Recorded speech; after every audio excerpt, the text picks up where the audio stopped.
You talked about how your predicted grade was a 36, and then at the end, you somehow bumped your predicted grade to a 44, which is literally one Yeah. mark away from full mark. You have to notice it early. Like you have to notice that problem early on. Like notice what you're doing wrong and how you can improve it. You have to ask your teachers, ask your friends, surround yourself with more intelligent people, and like don't slack off. That's the important things. It really depends on the person. Chemistry, like some people find chemistry harder than biology. Some people find it the other way around. I find biology harder than chemistry. Some people like they spend, I guess, like 5 hours every single day trying to read some stuff, but they still somehow don't get it in. So I guess like having some efficient strategies to study is actually pretty useful. So The most important one is being able to surround myself with people who love to study as well, because that gives me the motivation to study. Like when I see all of my friends around me, picking up their iPads and doing work, I naturally want to do the same. Like that really helps.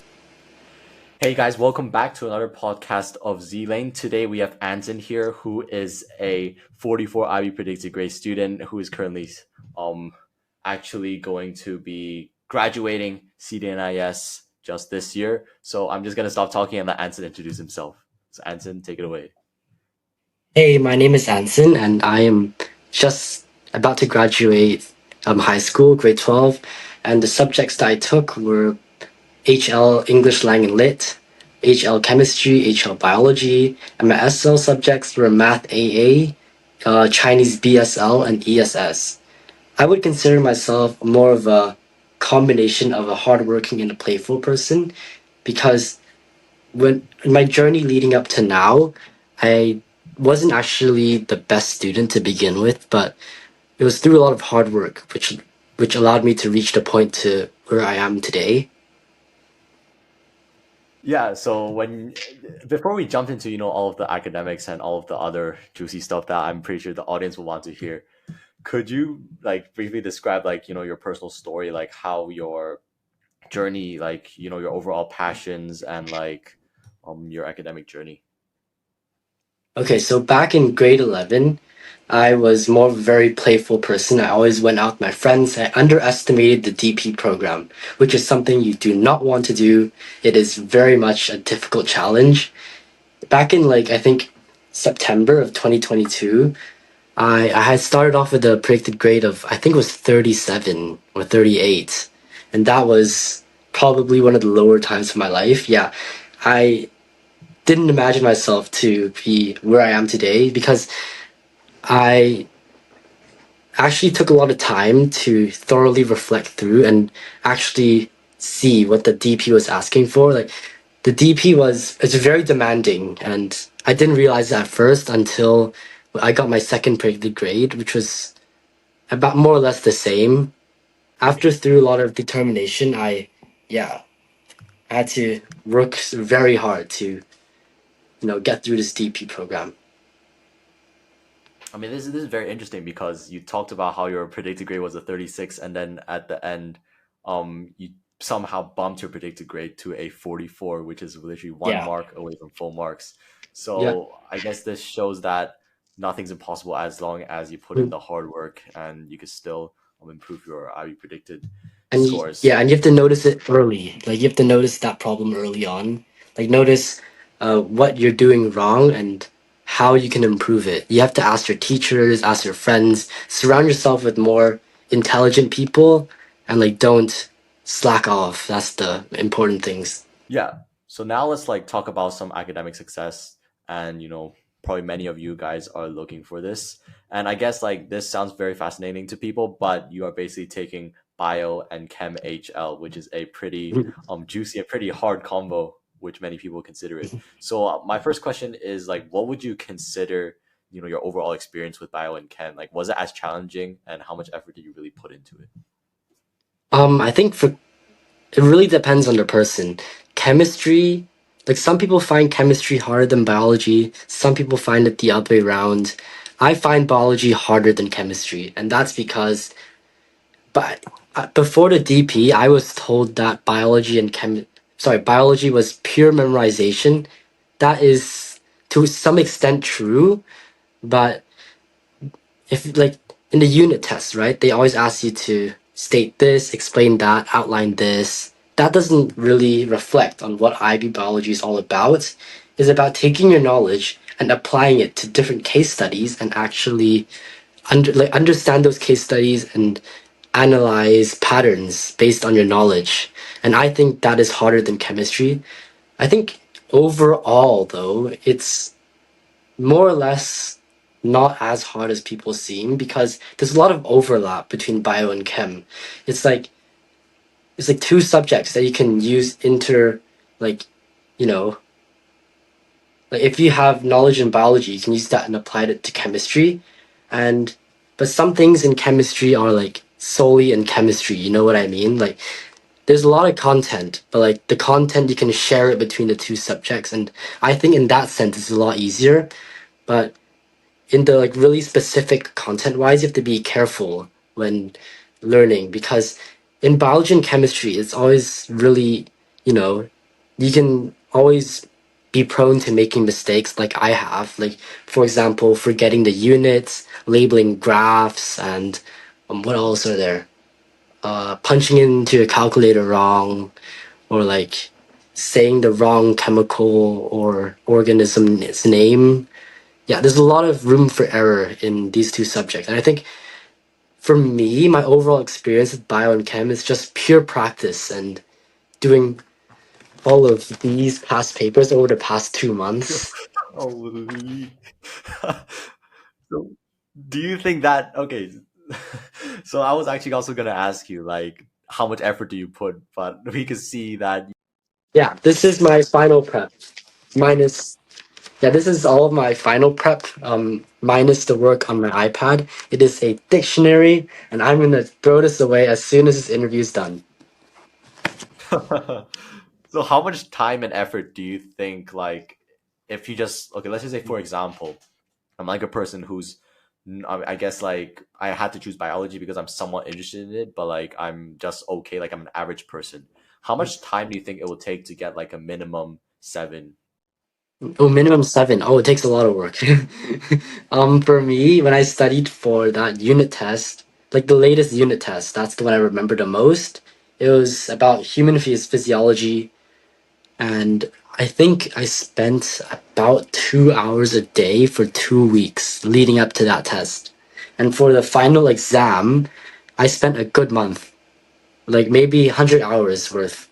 So biology, like it depends on how good your memory is. Like for me, my memory's not too great, and I had to, do a lot of past papers to really like drill those information into my head. Like you have to make sure that like you actively recall. Like it's not about putting the hours, it's about like seeing your notes and actually reading about biology. That's how you remember it. Yeah, completely agree. Like, some people like they spend, I guess, like 5 hours every single day trying to read some stuff, but they still somehow don't get it in. So I guess like having some efficient strategies to study is actually pretty useful. So other than drilling the past paper, as we can see, whole dictionary stack of it, what other strategies do you personally use, and have you tried before? And some of them failed, some of them succeeded. So it would be great if you could share some. Okay, so the ones that I failed were there's one method that actually I didn't really enjoy. It was ExamMate.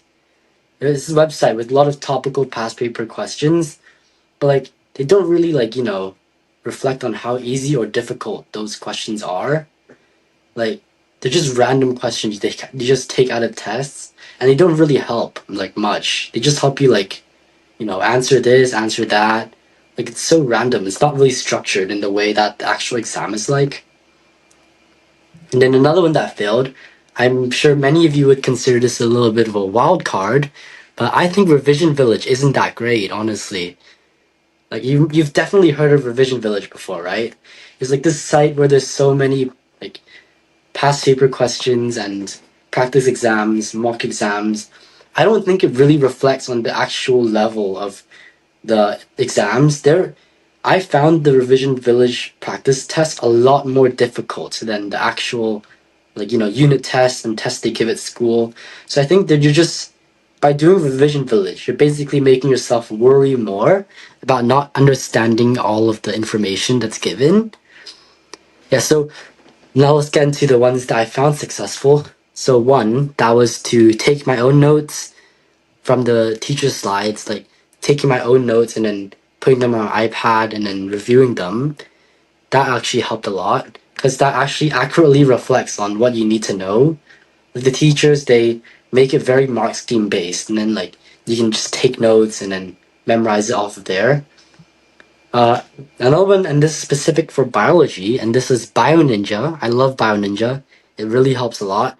It's this website where it's basically very, concisely summarized information about the course content, and it's like very well structured. Like all the points you need to know without all of those gray area inside of the textbooks. So you don't have to read like paragraphs and paragraphs. You can just read the bullet points, and that's just really nice. And one more that I found useful was Quester.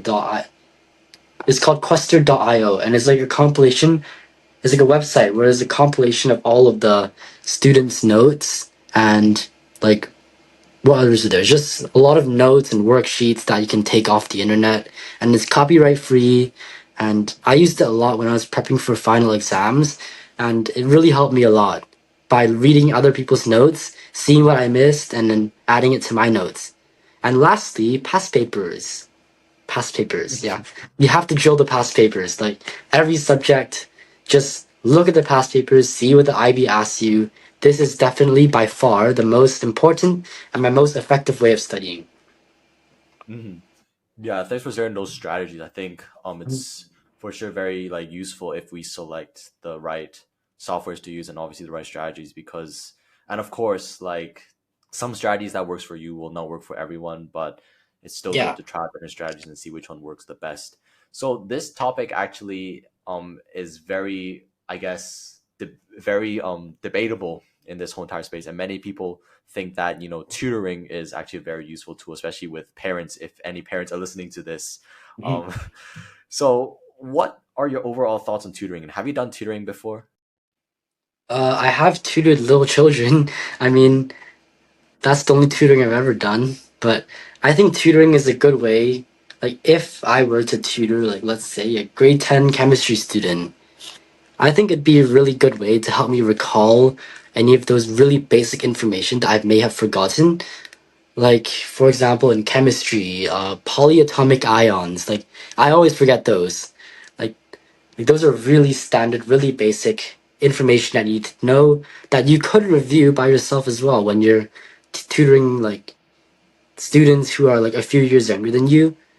So I think that's also pretty good. But also like tutoring also helps you practice your patient skills and your communication when you're trying to explain topics and information to your other friends, which is really helpful.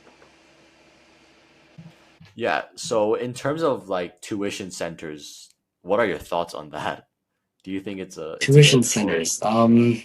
It depends. It depends. I actually went to the tuition center for math. It was called Promatics. It's in Central, I think. I'm sure many of the CDNIS students go there for math tutoring. Yeah, it's I find it pretty effective because I'm placed in the class with a bunch of my other friends who are taking the same math course as me. But if that wasn't the case, then I'm not sure if it's the best because you have to really like see what works for you. And if you like working with other people, then yeah, sure, tuition centers are great. But if you like, you know, if you like doing, private tutoring or like if you like self-studying or like doing it by yourself, I think doing private tutoring or studying individually would be better. So it really depends on what you think. Yeah, I personally also believe like if you have I guess like tutoring like it allows people who are I guess we could comment as like less disciplined to actually have like an allocated time to actually do the thing and it's pretty necessary. But if you actually do have like the discipline to, I guess, study and set some time every single day without being distracted to actually just drill some past papers or study the stuff that you did in class, I guess that would be another effective way. And I, yeah, and again, it depends really on your personal self. So like one more question with biology. So some people from my grade are like thinking that it is like has a really tough marking scheme. So considering you only got like a 6, which stopped you from getting a full 45 marks, which is very, very unfortunate. What do you think about this? Like do you think it's true? Honestly, for me, if I was looking back at my grade 11 self, I would tell myself to, I would give myself a slap in the face because biology isn't the point I'd prefer to lose that point in. Because honestly, getting a 7 in biology is easier than getting a 7 in most other subjects. Because even though, yes, it does have a tough marking scheme, you just need those key words to score the point. Like, for example, like if you didn't mention in this sentence active transport, then you lose the point. So I think the tough marking scheme, like the people get this revelation, is because you need those key words in your sentences, which aren't really that difficult unless you don't look at the mark schemes. So yeah, I think getting a 7 in bio isn't that bad if you put in the effort. And I think that honestly applies for every subject, but I'd rather lose my point in English than biology. But yes, that's the way the world turns. But biology isn't that bad, isn't that hard.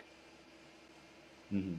Yeah, so I was also like thinking like I think every single subject has their own strategy, and if you do like master that strategy, then you're basically unbeatable because you just have to grind that strategy rather than having like another using another subject strategy or feeling kind of lost and studying for the wrong thing. So I guess that's going to be one of the things that we're also going to be including in like the value doc for I guess for all the subjects we're going to be briefly breaking down, some strategies and tips to, what to kind of study, like how to study, and yeah, other things which will be pretty helpful. So, ESS, which if you guys didn't know Oh, is Environmental Science and Society. I don't know if it's environment. Oh yeah, it's Environmental Science and Society. Yeah. yeah, So environmental is that science, Mhm. all that. Environmental science? So is that actually so-called like a free subject where like it's so easy to get like a 6 or 7 as people are saying, and what's up with that? Mm, if I were to be very transparent and honest, for me, yes, it was pretty. Yeah, for me, it was pretty free. Like, how do I explain this?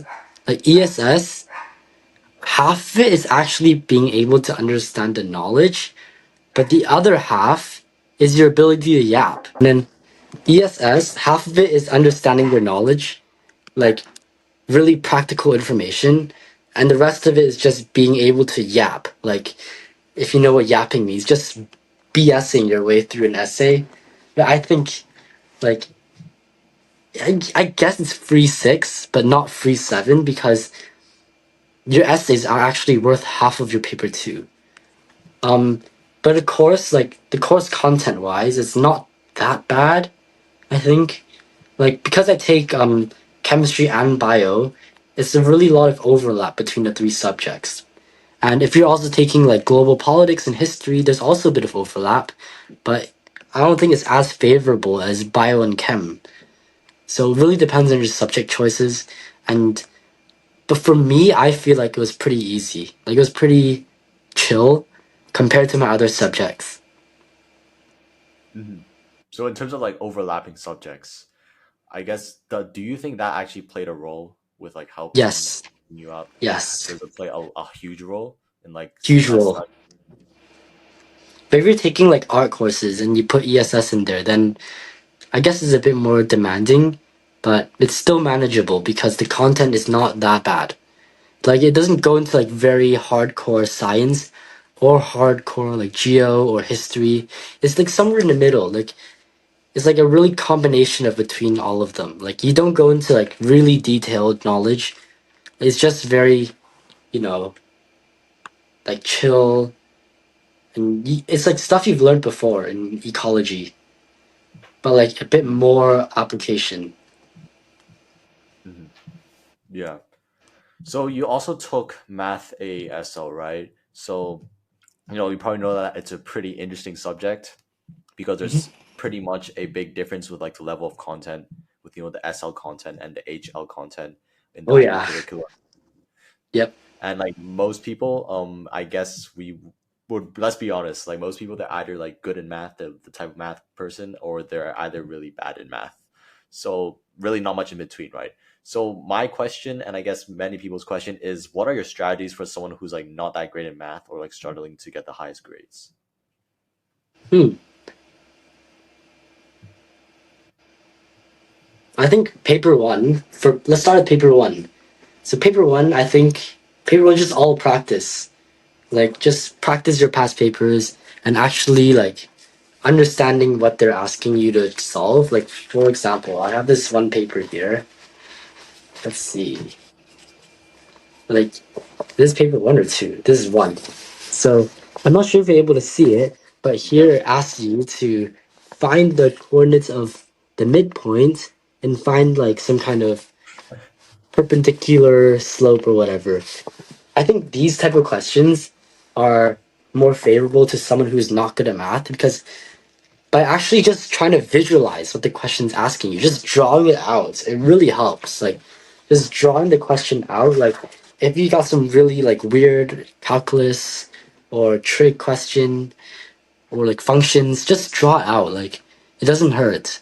Because they're always gonna ask you like two-dimensional things. Or if it's three-dimensional, they'll give you a diagram. So I think just being able to visualize the question and, you know, seeing reviewing what methods you can use to get to that like solution, you can use that. Like and you'll get method marks too. Like if you don't get the answer, that's okay because you still get the method marks. And like the answer marks are only just worth like here it's worth 1 point out of five. And you can still get four marks out of five if you understand the question, solving it the right way, but not getting the answer. And for paper two, I think the most important skill is to understand your calculator and what it can do. Because your calculator is your saving grace in paper two, and you can solve pretty much every single question with a calculator, except for the proof questions. Those proof questions, I think you can take the hit. It won't stop you from getting a 7. Because paper two, like, I think the main tip here is to solve the question in the least amount of steps possible by understanding your calculator and like using nsolve, graphing features, finding the using your you know what was that thing again? Like, you got a lot of integration functions, which I think is the hardest topic. Like in paper two, like the hard topics become easy because you can solve it with a calculator, which is so nice. So just understand your calculator, which is the most important skill in paper two. So that's why also I think paper two is a lot easier because you just need to know what your calculator can do, and that can help you solve everything. Yeah, I completely agree. Like I, like with one of my papers, like we also split in paper one, and paper two for math for one of the Mhm. tests, and I got all of my non-cal right, but I didn't know how to use my calculator, so that test didn't really end too well because Mm. I didn't manage to solve that. So yeah, learning how to use the technology is for sure a really important one. So I guess like the overall strategy with math and like as you've mentioned in bio is drilling a whole lot of past papers. So I mean, turning to like study habits, like what would you say is like the recommended like what do you think worked best for yourself and like for people who are like I guess yeah more playful if you know what I mean. Like help me motivate myself to study. Yeah. One the most important one is being able to surround myself with people who love to study as well, because that gives me the motivation to study. Like when I see all of my friends around me, like picking up their iPads and doing work, I naturally want to do the same. Like that really helps. Like, I have some friend like some of my friends we always go to the library, the central library to go studying, like for the mock exams and the finals, and that really helped me. Yeah, so surrounding with yourself with like similar minded people. So do you guys like have like a specific like schedule or like do you guys meet like once a week or what? No, we just do whatever we want. Like if you feel comfortable with the amount then you just don't want to study. Like that's just natural. Like, but if you like panicking and you don't know like content, or like there's a test coming up and you're not prepared, you just want to study, right? So I think just don't like you know lock yourself into a really tight schedule and I think that's like less stressful, and you can manage your time better and like get the most of it. You know, like you just if you have like really strict schedule, like you're just doing studying for the sake of it. You're not doing it so you can understand things. Just so I think yeah, just make your time more free. Hmm. So in terms of like things like procrastination, like like have you had like personal experience with it, and like what would you say is like a good way to combat that? Oh, everyone's procrastinated at least once. Like Hmm. Yeah. honestly, like everyone watching this, I bet you procrastinate maybe an hour a day when you're studying. Like for me, it's really generic, honestly. Like the generic methods like work for me. Like just putting my phone aside, like in another room, and then like my tabs, closing them, and before I actually did all of my past papers on my iPad until I realized there were apps on my iPad that I could procrastinate to as well. So I switched to paper, just doing past papers on paper. That's like pretty. It's like you know, one of the better ways. Just taking all the technology away. Hmm. Yeah. So then you could lock in into basically what you're doing. Yeah, this helped me lock in paper. Yeah. Even though many people would say it destroys the environment, but some Yeah, we individuals. recycle. Mhm. So in terms of yourself, do you think you would consider yourself as like a perfectionist? Before no, now yes. Because the difference between a 6 and a 7 is being able to notice those tiny little details in pretty much all of my subjects.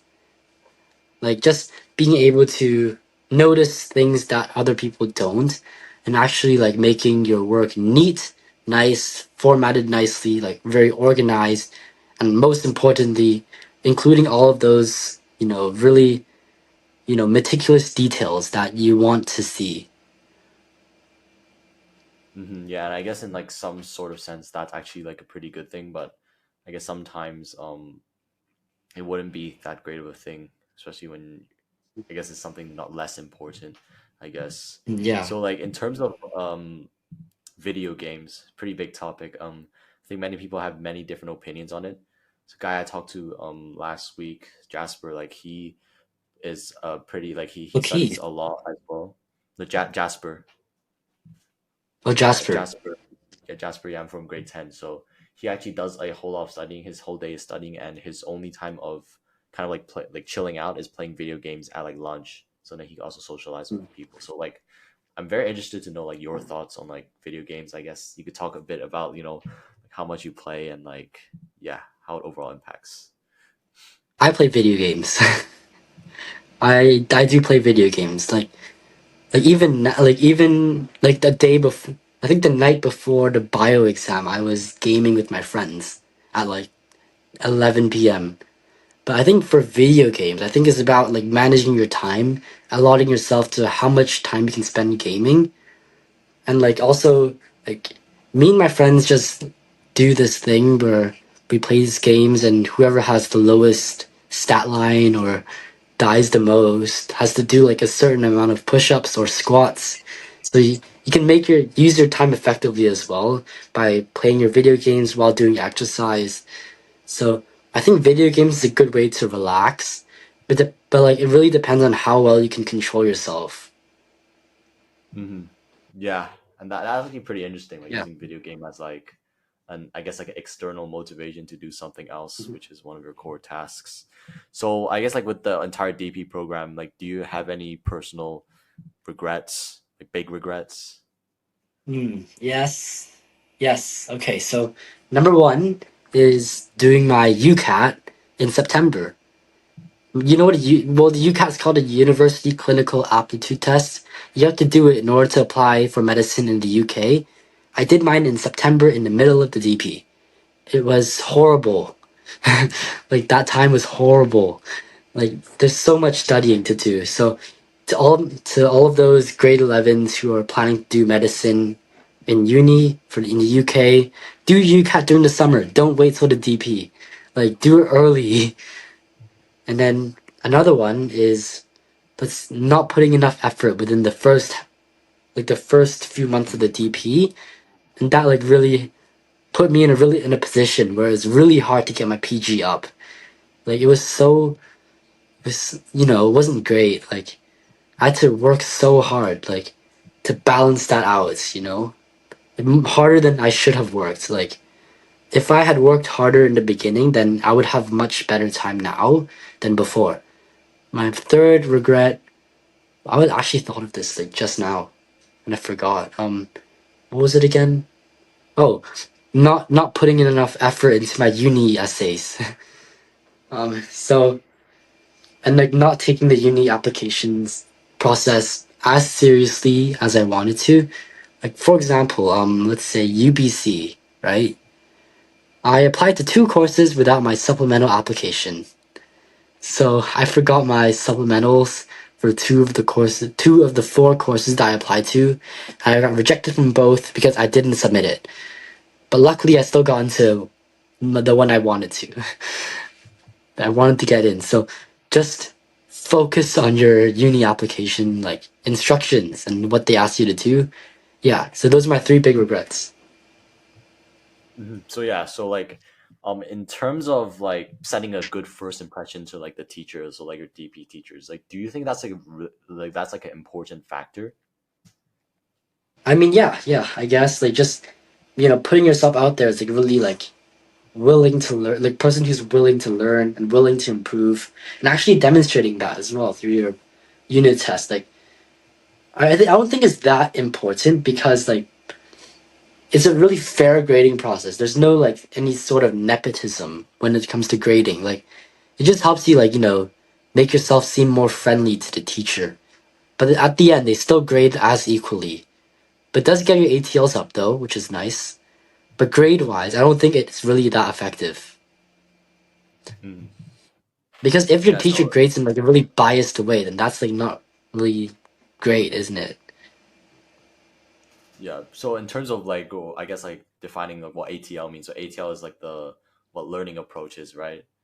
Mhm. I forgot the specific name, but it was like learning I approaches, forgot them as which well. I think yeah, if you send like your transcripts to like US universities, they do look Yeah, at that, but I US. guess for like UK and like other places they less look at that. They look more like Yeah, at look at your practice. grades. Hmm. Yeah. So now let's kind of transition to like talking about stuff outside of school. So we talked, I guess, pretty long about DP program, but of course, it's actually very interesting to learn about an individual, your stories and your passions and stuff. So let's start off with talking about your table tennis. So before the call, you told me that basically top 50 in the Hong Kong table tennis U10 age group, which is actually just insane. So did you ever like dream about being like a professional with table tennis or like taking that to like a step further? I mean, back when I was like 10 years old, I didn't really have any mindset of what I wanted to be when I grew up. When I was 10, I actually wanted to be a chef after watching Ratatouille. But table tennis just found like as a hobby. Like it was so fun, like being able to, hit a white ball around and, training your eye movement. It really helps you focus. Like it helps you, notice, like observe better. But actually, like I didn't really think of going professional. Like I just wanted to play for fun and train because it helped me like de-stress and it's just really fun. Like I just didn't you know think of it as a long-term career back then. I just thought of it as like a really a good way to help myself. Yeah.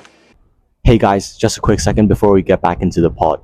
If you guys didn't know, there is a Valley Doc link in the description, which is prepared by myself and the guest, which will contain all of the resources and tips mentioned in the podcast. It's 100% free. We have spent hours on this, so we would appreciate if you could just check it out. All right, guys, back to the pod. Yeah, so like treating it as like a hobby, something fun to play with Hobby, yeah. friends, relax. Yeah. So you also said like you wanted to go pro in figure skating, but you got injured. So I'm assuming that something like probably big happened because if you got injured and you can't play a sport, like it's probably something pretty serious. So if you don't mind sharing to like the audience and myself, would you like briefly describe what happened and like how it impacted your life, not only in pro figure skating, but also like in general?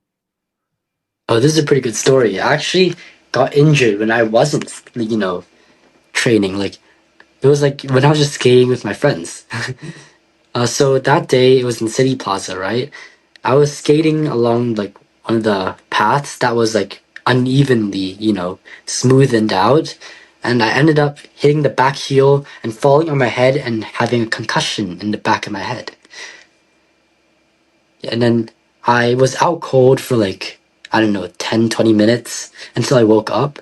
And that really hurt. Like, actually, no, it didn't really hurt until like after I woke up.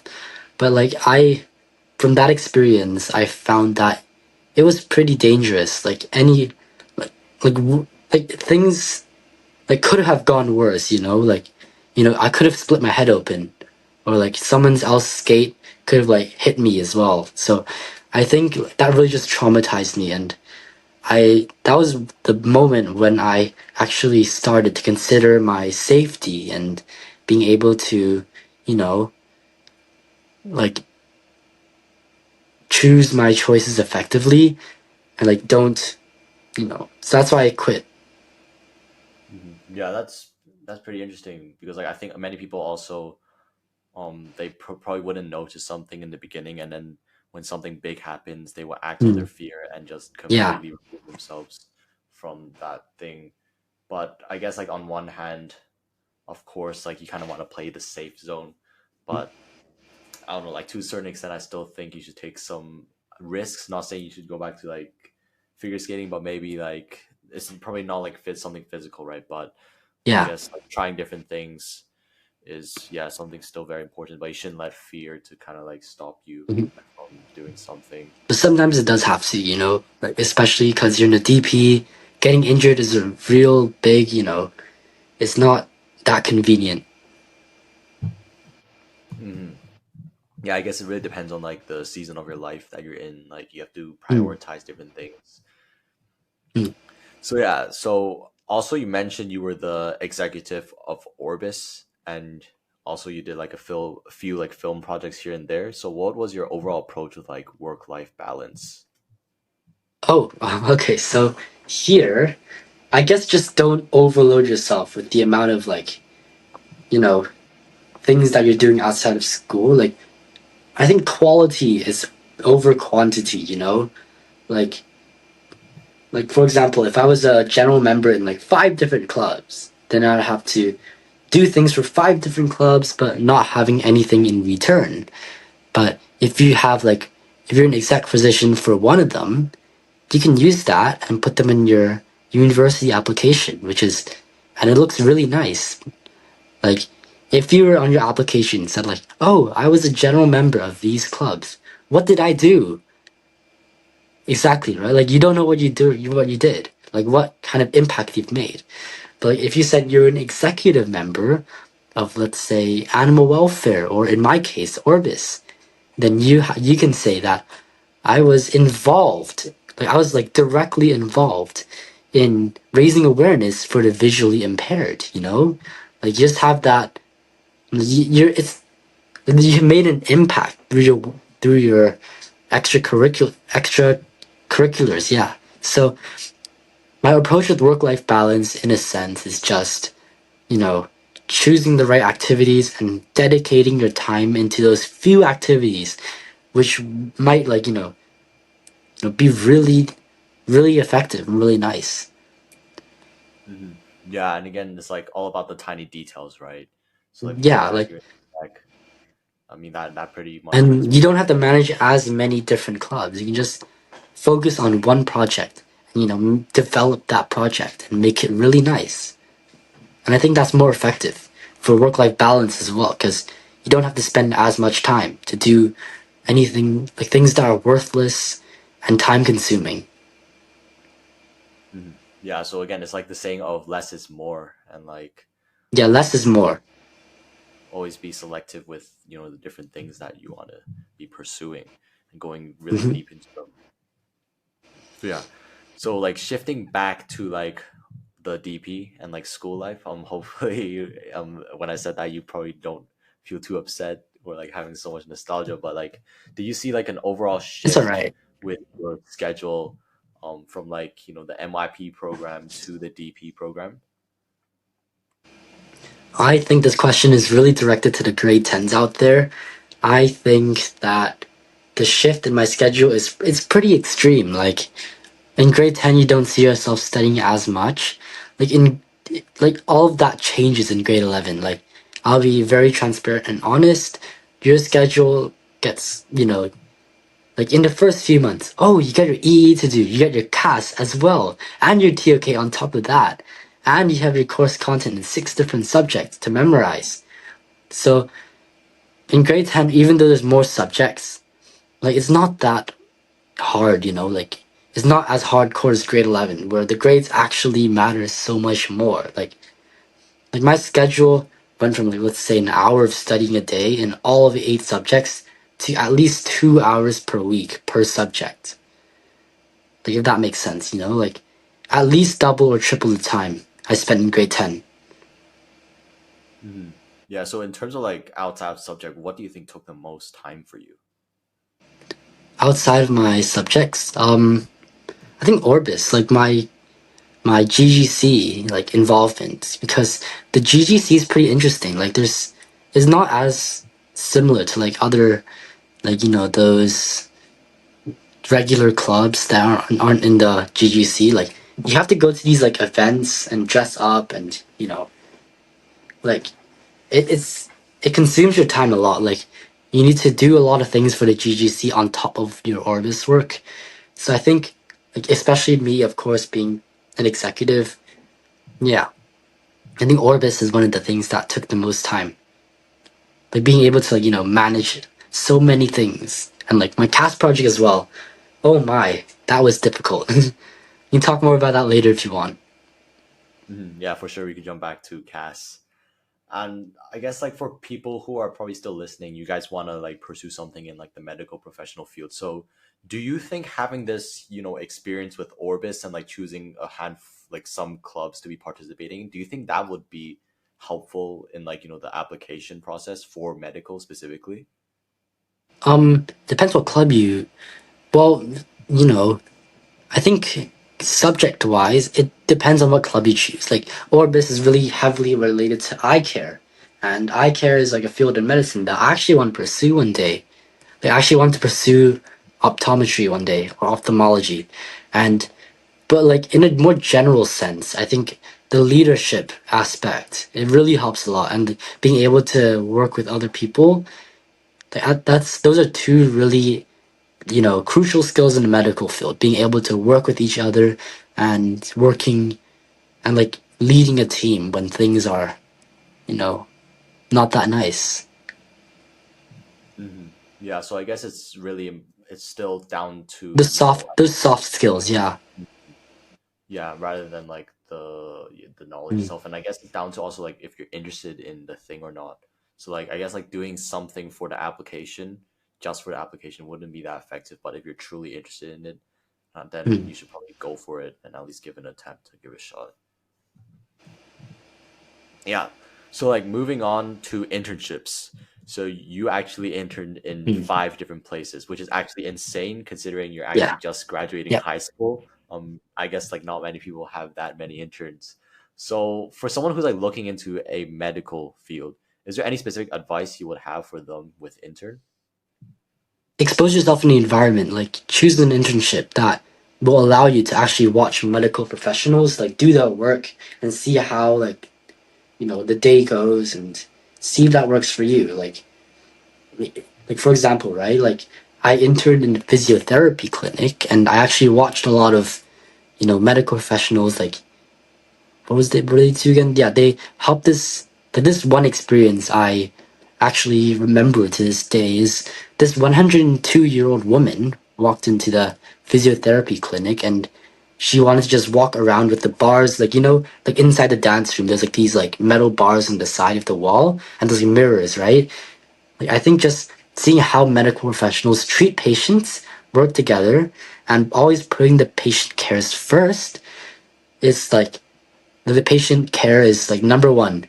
Like that's like what really allowed me to believe that I was fit for medicine because I'm more like empathetic when it comes to, you know, treating people like, seeing people in danger or they need help as opposed to other people. Yeah, I really like the point that you mentioned out, like treating an intern not as an intern, but rather um, just seeing if you actually like to pursue that Yeah. path. Because like if you're inside the classroom, like the most that you can get is to cut a pig's heart, do some kind of medical lab. You don't really Yeah, you don't expose see the yourself. professionals working. Just immerse yourself into the environment. That's number one key tip. Mhm. So with like most of these like intern opportunities, like where do you like mainly find them? Did you was it from like networks or did you have a specific website to go to I found them through school or my friends. Yep. school and Just, friends? but I think the most is from school. Yeah, like Mr. Aldridge, shout out. He helped me. Like he kept on posting like U.S. daily announcements, and I found my internships through there. Mhm. So like if and for people like who are not like in CDNIS or like not in this school, like where would you say is a very solid place to start with? Um, hmm. I think one of the places you can start with is maybe asking your parents if they have any friends who are looking for internships. That's like the place I'd go first, and maybe secondly, just go on the internet and browse. Hmm. Yeah, so there's nothing really that specific. So just Or the if you classic. don't, or if you can't find one, the school always has, like our school, CDNS has like this program, this summer program that you can apply to. Hmm. Yeah, so like yeah, also like asking the school, I guess, and I guess just Asking having schools if they, yeah. yeah, like being proactive and Hmm. actually yeah asking. So what age would you actually recommend to start interning and for yourself? Like, when was your first intern? Grade 10 summer. Grade 10 summer. So would you Summer of recommend grade 10, anyone yeah. Hmm? to intern like earlier than that? I mean, it depends on how motivated you are. Like for me, I wasn't really ready until grade 10. Like I didn't really have that, knowledge and social background that I used to have. Like, just do it whenever you're ready, like whenever you think it's necessary. Hmm. Yeah, Like I I guess know that's the friends key. who did law firms at grade 9, and but they didn't really find that as helpful as doing internships later on because doing them later on is like you're older, right? The employer finds you have more purpose and use, and they'll make you do more like do when you're ready. Like there's no pressure. The pressure starts in grade 12. Pressure just Just in grade choose 12. grade 10 or grade 11, like or before that as well if you're willing to. Hmm. Yeah, so now let's like kind of like loop back to CAS. Like, what do you do for CAS? Also creativity, I do filmmaking and then like photo photography, which is pretty generic because I'm a STEM student who has no creativity whatsoever. Activity, I do table tennis and badminton. I joined the badminton team like for Hmm. a while back in grade 11, and in service I did quite a bit. Like one of them was teaching English to grade 1 students. I did Orbis work, and I did what was it again? Yeah, I was responsible for what was it? Evaluating essays from DSE students, English essays from DSE students. And very interesting. Yeah, So, so like, those are the three big ones. do you think those experiences really helped? And were you like grateful that I guess like CAS existed, or do you think you're better off without them? Better off without it. I hate CAS. I mean, I guess you're fine to say this because you graduated from an IB program. Yeah, So, screw CAS. Like, I just did CAS for the sake of it. Like, even though I said so much, like, what did I learn from CAS? Like, I learned so much from CAS. Yeah, I just did CAS for the sake of it. Like, just, you just have to do it. Like, I know it's tough and, you don't like it. Just gotta do it, man. Like, it's, it's there for a purpose, but students generally don't see the purpose, and I don't really see it either. yeah. So I guess like in terms of people who are thinking in a similar way, which I guess is 99% of the student population. So let's be honest here. What would you say is the biggest shortcut, or if there's like any tips you would give them with CAS? Ooh, biggest shortcuts or tips. One of the big no-nos is to use AI. Don't do that. Mr. Lee can catch you, and if you get caught, you are not going to be in a favorable position. I think one of the shortcuts is just there really isn't a shortcut, honestly. Like, you just gotta do it. You can't really fake the evidence. Like, I mean, I guess one of the shortcuts you could take if you're a non-athletic person is to, let's say, make your siblings go to the gym and do the workout for you. And if Greg want, if Miss, sorry, not Greg, if Mr. Lee wants some physical evidence, then just go to the gym, do a few reps, and leave. I think that's one of the shortcuts you could do, but I don't really see another way. Yeah, or I guess like trying to somehow, I guess, like relate it back to the stuff that Yeah. you're already doing. I guess that's one of the main ones that I can probably think of. Also, for cast reflections, you don't actually have to write that much. Like 3 to 4 sentences, it should be enough. Like a paragraph, like the length of, let's say, that, like this length of a paragraph from here to here. Like if you see it, this line to that line should be enough. Like it's not that much. Like Mr. Lee doesn't want like a whole page of work. Like you can just write a little sentence, like a few sentences, then you're fine. Yeah, very interesting. So in terms of like TOK, like how was your experience with that? Oh my, that oh. I did not like TOK. Like I'll be honest, I didn't like TOK. It was so boring. But you just gotta do it. Like I think I got a B in TOK. I think how do I explain this? Like TOK isn't a sub is I think is my hardest subject actually. It's a subject that requires you to like think so abstractly.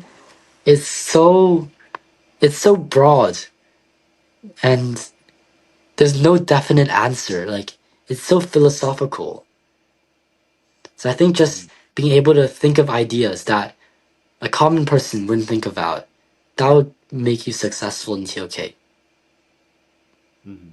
So could you like if you were able to like summarize like what you did in TOK? So because I guess there's like a big like I guess there's like a really big misconception of like what is actually taught in TOK, and like I personally know that TOK is like a course, right? A course that you take the whole entire year. So what would you say is like the main curriculum with TOK? So in the first year, you do like some exhibitions, right? I don't know how to describe it. It's like an exhibition where you have like, you choose 3 different objects, any object you want.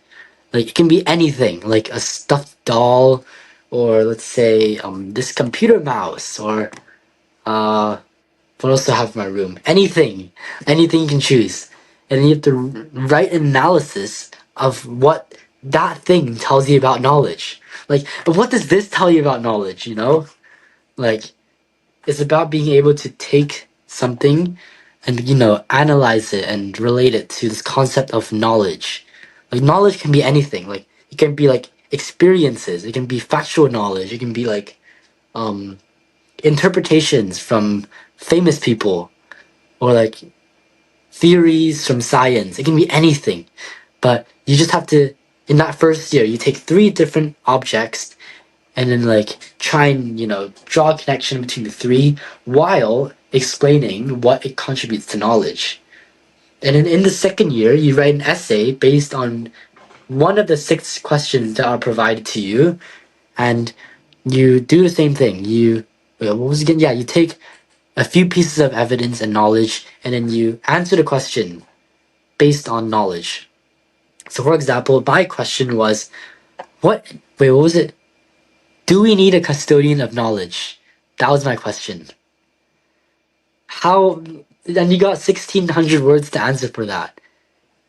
And it's such a basic question, but you got to define the terms, like what defines a custodian?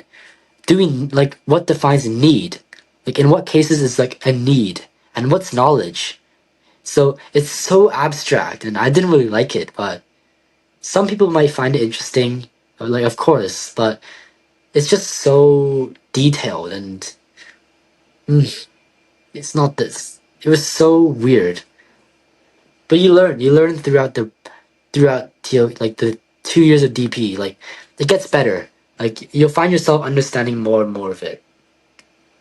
Very, very interesting. Um, hmm. I guess like more like the philosophical stuff, and Yeah, I it's guess so pretty philosophical. pretty different from other subjects.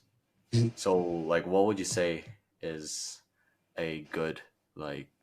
I guess like, should you like prepare for it? I don't think you should prepare for it, but like, You don't need to can prepare for it. There's no like unit test. Just gotta. It's like all like course. It's all like coursework and not in class. Mhm. So, what would you say is a big tip to like get like a A?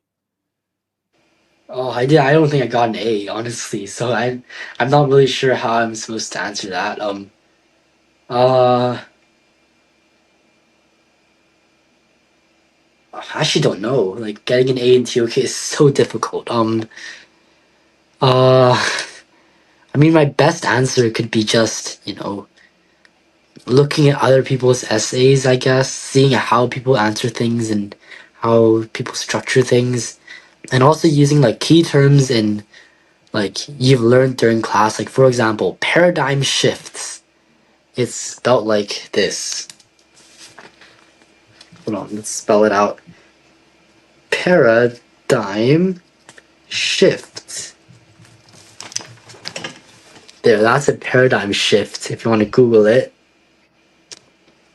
Yeah. So uh just utilizing your knowledge that all the actual course content that's taught in TOK, which is not a lot, and you know, using it because that's what the examiners love. Like they love students using TOK terminology to answer the questions.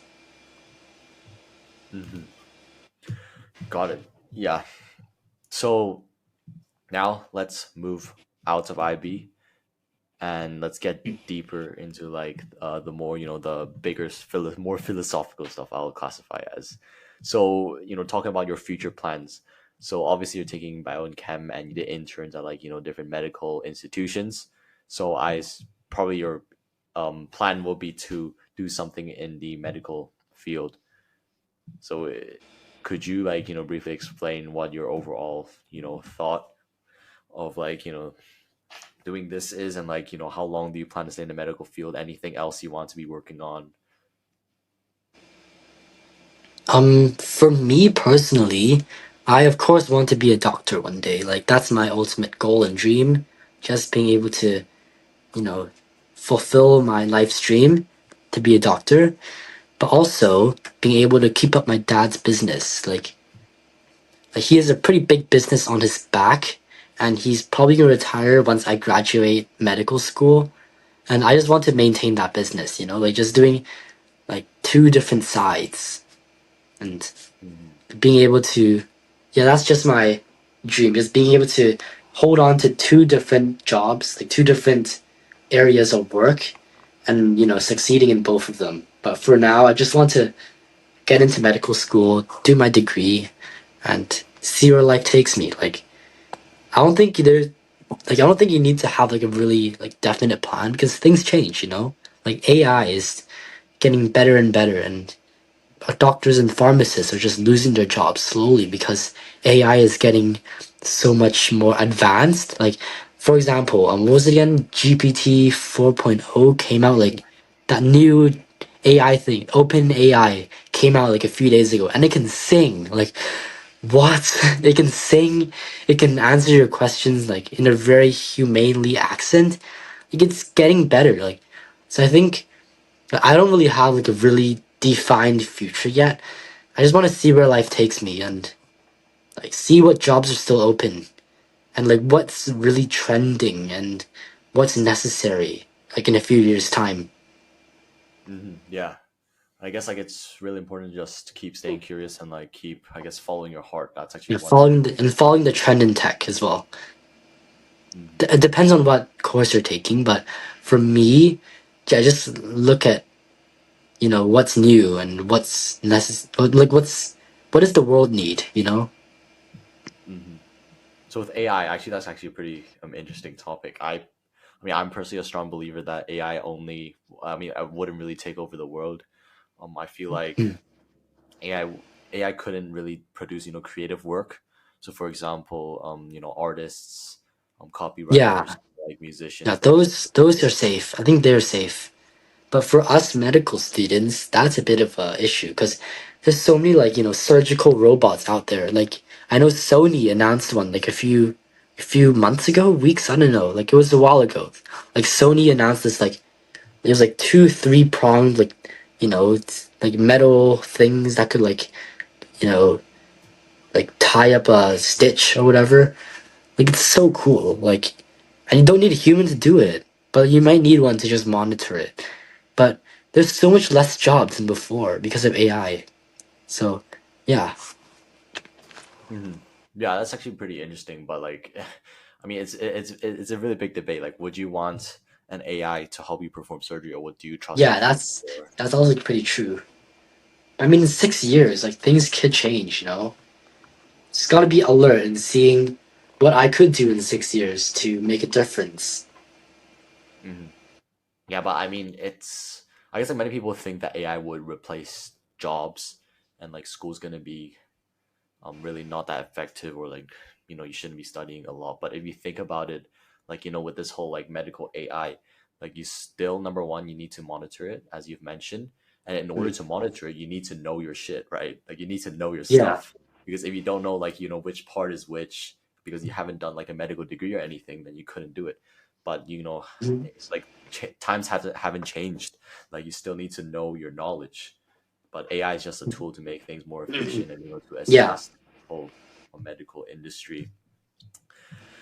So yeah, I mean, like in terms of life purpose, I know it's a pretty philosophical topic, but what do you think your overall purpose is? If you've thought about that, Oof. Yeah, this is a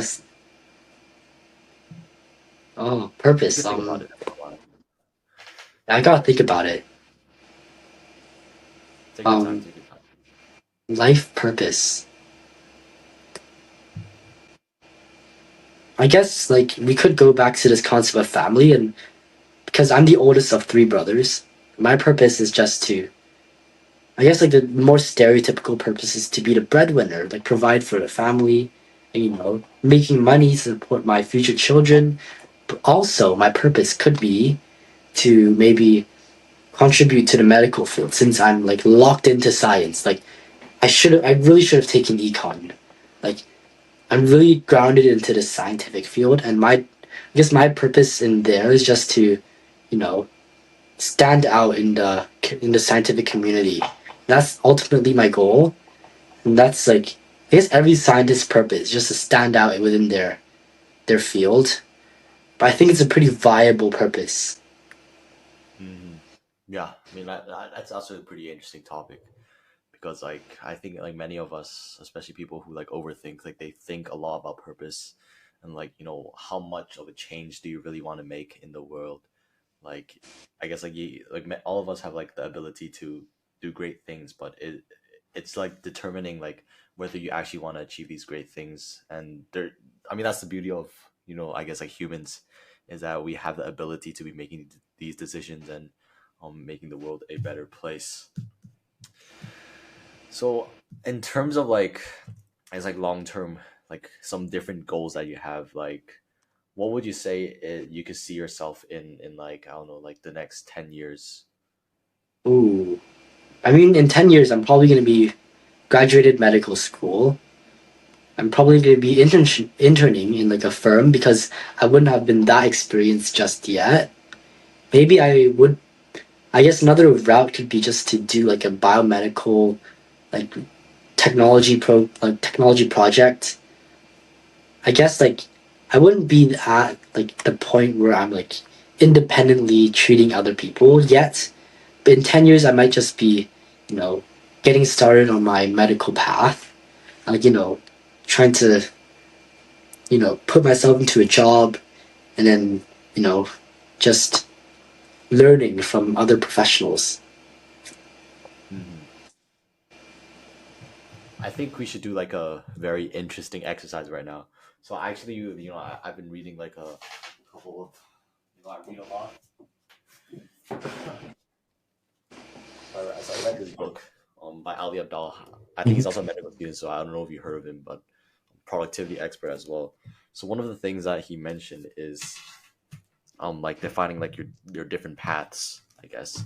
So I guess like if you go down this current path, you'll be, being like an intern and, describing like all the medical stuff. But what would you say like is an alternative path? Like if you just gone like another route, like I guess could you like if do you want to like briefly just like think about it, see like I guess like how it'll look, if you took like another path.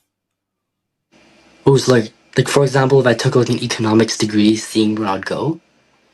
I mean, like, right. I guess, like, right now, right. We want to be more realistic. So, right now, if you decided to, I don't know, take like a 360, or like if you decide to do something else which you're passionate about. So, like, let's just say you decide to invest more time in like business stuff. Like, Mhm. what would you see yourself as? I mean, just take some I would time. see myself as the new CEO of my dad's company, like in maybe 10 years, because like the business would be handed down to me anyways, and I think being able to go into business, I'd be like, holding up the business as it is right now, because both of my grandparents and my parents all did finance degrees. I'm the only one in medicine, but if I were to take that business route, I might end up in the same position as them, like investing. What else do they do? Well, I don't know what else they do. Like you know, partnering with other people, you know, and like holding shares of different companies. Hmm. Like I just be that generic route. Like I really don't. I really can't predict it. Like because things I've so many things have changed in my life. Like for example, in grade 11, I would not have imagined myself to get like that this high of a predicted grade. So I think like yeah, there's no way to being able to distinctly predict yourself as to where you'll be in the next few years. So, but like for now, I just say that I might be, very grounded into my father's business and just pursuing that. Hmm. Yeah, and I guess it's like weighing again like the pros and cons and like what you personally like. So I guess like one question that I have for you is if money wasn't an object, like what would you completely do? Like if you didn't have to care, like you have all the money that you have, like what would you do? Donate it.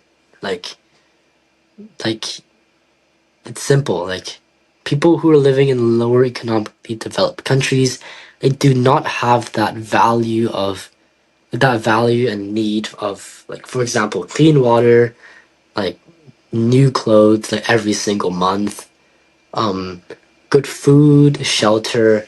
Just want to contribute to helping like the people around me if I had the opportunity to, because we're all human after all. Like everyone deserves the same amount of resources as each other, and yeah, I just think of the first thing that comes to mind is just donating. Like it's really like sharing my wealth with other people so they can help wealth as well as me. Like the thing I get in return is just pride and you know what was that word again? Forget that word. It was like feeling good about yourself. Like you did something good and just happy about it. Yeah. I also have like a very similar mission, like providing as much Mhm. value to people and like, helping people out. Hmm. Yeah, very, very, very, very interesting. So I guess like before we kind of like end with this, vo- I guess like two main things that we could talk about. So one is I guess audience questions, so like people that I've questioned like about their IB, and I guess there's currently only like one question left because you answered. Like, I think we talked about most of them. So the question is, have you ever got an unknown question that's not on the syllabus in the IB exams? Oh, unknown question that's not on the syllabus. I think that's a good question for the people who take chemistry SL and biology SL. But I don't think I've seen any unknown questions that are not on the syllabus. But I have seen questions that have been written wrong, like in on many occasions. Like the teachers mess up the questions, like they made the questions impossible. Like this is very common in chemistry. Like I can think of two occurrences that this has happened. One of them was when they put the equilibrium constant as zero, as one over. Sorry, it was. Sorry, it was one over something equals zero. And that doesn't work, right? One over some. Sorry, what was it? It was, oh yeah, one over zero is zero, which is not Yeah, true because fine. one over zero is undefined. Mhm. So that's one of the issues that we found. And another one is drawing. It was also chemistry. It was drawing a structure that was feasibly impossible to draw, and because that compound didn't exist, and they made an issue, like they made an error in the writing. So unknown questions for like for the chem and bio subjects, you don't really see that. But if it's the like questions that are written wrong, you could see those. Mhm. And like normally, like what they do when they make those errors is that they just cancel the questions. You can just skip it. Like if you notice that it could have been written wrong, then you can just skip it. Or if you notice it during the test and you want to double confirm it, if it's wrong or not, you can ask the teacher. Mhm. So like Like mainly during like the there test. wouldn't be like normally everything will be taught in the syllabus, so there's probably nothing Yeah, like level 7, 8 nothing questions weird. from Yeah, there's MYP. nothing weird. So just all from the syllabus. Mhm. Yeah, I think that clears up But the. some questions need you to think outside the box. That's all I can say. So like not directly from the syllabus, but yeah, just It ties in knowledge from the syllabus. but it extends it further. Mm. Yeah, so like Yeah, yeah, the common 7, 8 ones. Yeah. So yeah, we've chat for about like I don't know. This is an an hour and hour, 12 11 minutes. minutes. So with everything said, what would you say is the one biggest lesson out of I don't know like how old are you? Like 18, right? 17, I'm 18. 18 in a bit, in a while, in a few months. What would you say is the one biggest lesson, one biggest takeaway for all the audience here ever in your life? Mm. So one would be to choose your subjects wisely. Like I really should have chosen economics over ESS because like it really like it doesn't ground me into science. Like I if I took econ, like I won't have to invest my whole time into science. Just choose your subjects wisely. And then if you want to switch subjects, switch it early. And my second piece of advice is to, yeah, what I said in the beginning of the podcast is to don't underestimate the DP. Like it's challenging. And my final piece of advice is to listen to your uni counselors because I didn't, and look what that happened. Look what happened to me. So yeah, just those three things are my biggest advice. Yup. Yeah, pretty. Yeah, personally think that's yeah pretty important. Like just listen to people ahead of you. Like Yeah, don't always think that you can personally like do it. yeah. Yeah. It's been great chatting with you, Anson. I'm very happy to have you on the podcast here. So, I guess for people who want to Likewise. reach out to him, I'll also like link his Instagram so you could like hop on a message or something. Also link his Discord.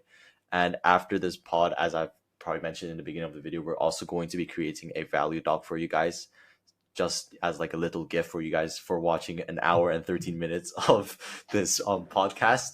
So yeah, it's going to be a Notion page which will be linked in the description, and me and Anson will actually be working on this doc together and providing as much action steps and the basically a summary of the different things that we said on the podcast. So yeah, hope you guys enjoy. I found this podcast pretty valuable and enjoyed it. And on to the next one. Peace out. Peace out.